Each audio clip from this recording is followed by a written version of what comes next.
Nobody thinks bad things happen to people you know until they do. It was a normal day.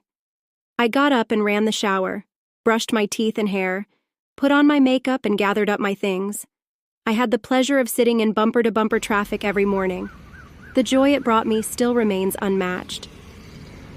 Let's not forget to mention the assigned parking spot I had was always hogged by the office kiss ass, so our course there was no point in complaining.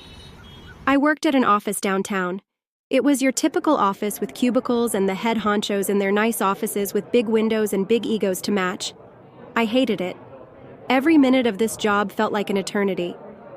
Let me put it this way. The clock's seconds ticked in minute intervals. My boss was a jerk. He was the epitome of quid pro quo, but he was the CEO's son, so he did whatever the hell he wanted with little to no consequences.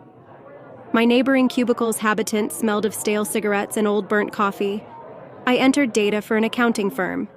Boring as boring could be until the day everything changed. I went into the break room and made a cup of coffee. Of course, my creamer was gone from the fridge. Marge loved stealing my shit. One time I debated putting laxatives in there for fun, but I didn't have the balls. I went back to my cubicle and sat down in my shitty swivel chair with no lumbar support whatsoever. Bill, the overweight troll on the other side of me, was blowing his nose and throwing his snot rags on the floor next to his desk. It made me gag out loud. I was typing in some figures mindlessly when I heard a loud cracking noise coming from down the hallway. It sounded like someone smacked a metal pole against the wall. Everyone's head turned simultaneously to the corridor.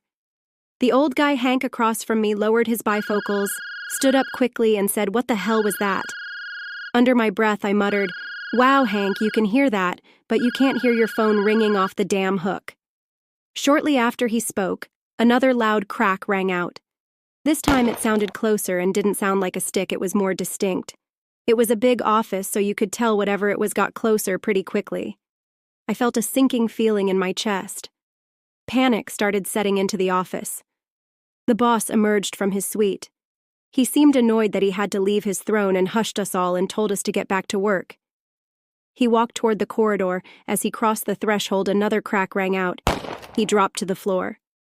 I watched the red stain of his blood start spreading across the carpet tiles. The screams that echoed through the room were piercing enough to cut glass.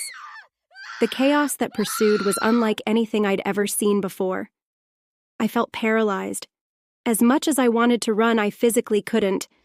Everyone was crowding towards the stairwell as the masked gunman entered the room. There were at least 30 people there, sitting ducks. I saw his eyes. They were black and haunting. I dropped to the floor and he open-fired into the crowd of my peers.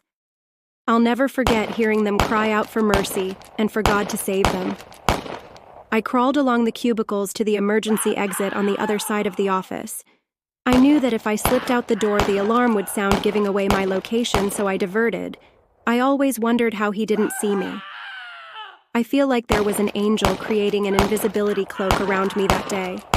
I managed to slip into the bathroom.